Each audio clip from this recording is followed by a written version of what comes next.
इस वक्त मेरे साथ इकरा मुख्तार मौजूद हैं जो कि झुग्गी में रहती हैं, लेकिन उनके ख्वाब बहुत बड़े हैं और इन्हीं बड़े ख्वाबों को पूरा करते हुए उन्होंने मेडिकल की तालीम हासिल की है।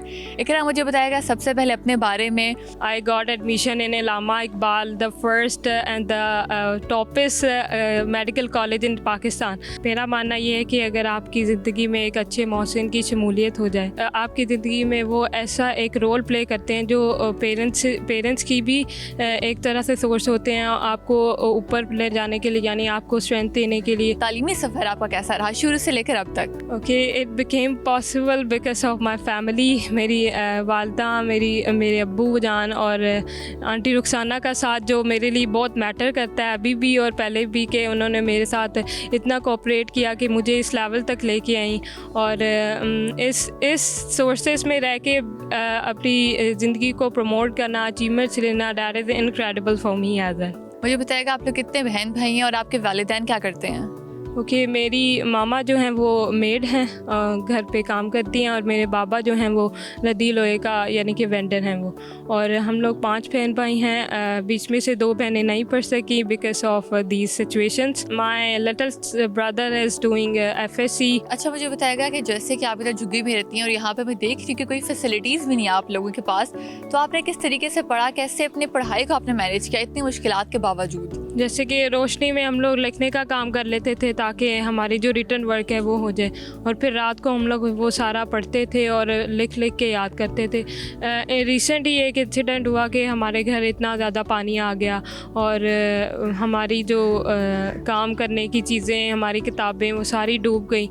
इधर तक पानी था कि आप यकीन नहीं कर सकेंगे कि वो लम्हा अब याद आता है तो फिर सोचता है इंसान कि इतना ज़्यादा हमने सफ़र किया। मुझे बताएगा इकरा के जब आप यूनिवर्सिटी जाती हैं या कॉलेज जाती थी, क्लास फेलोज़ को पता चलता था कि आपका बैकग्राउंड क्या, आप झुग्गियों से आती हैं, उनका बिहेवियर कैसा होता था? क्योंकि अमूमन हम देखते हैं कि लोग जो है वो ऐसे लोगों को बहुत नेगेटिव वे में ले जाते हैं।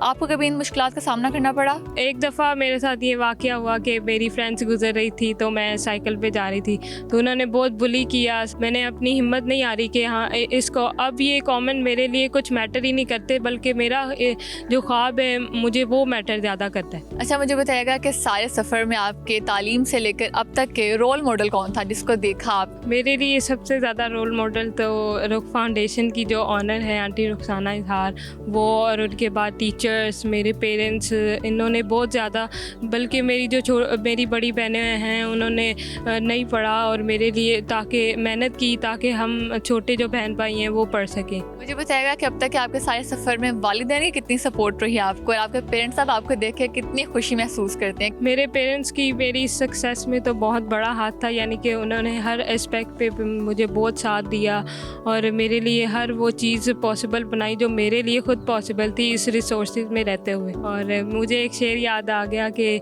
नहीं है ना उम्मीद इकबाल अपने कश्ते वीरा से, नहीं है ना उम्मीद इकबाल अपने कश्ते वीरा से, ज़रा नम हो तो ये मट्टी भी बड़ी ज़रखेज़ है साकी। अच्छा, आपने इतना खूबसूरत शेर सुनाया, मुझे लग रहा है कि आपकी आवाज़ भी बहुत खूबसूरत है, तो मैं चाहूँगी कि आप हमें कुछ प्यारा सा सुना भी दें। मेरे वतन ये अकीदतें और प्यार तुझ पे निसार कर दूँ, मोहब्बतों के ये सिलसिले बेशुमार तुझ पे निसार कर दूँ, मेरे वतन, मेरे वतन। जो लोग आपको देख रहे हैं और जो आपकी कम्युनिटी से बिलोंग करते हैं, आप उन्हें क्या मैसेज देंगे, किस तरीके से आप उन्हें मोटिवेट करेंगे कि वो भी इसी तरह से आपकी लाइन पे चलें और तालीम हासिल करें? जो लोग मुझे अभी देख रहे हैं, मेरा उनके लिए यही मैसेज है कि कोई भी चीज़ इम्पॉसिबल नहीं है। हम इस रिसोर्सेज, चाहे आपके पास लिमिटेड ही रिसोर्सेज है, लेकिन आपको इससे सीखना आना चाहिए।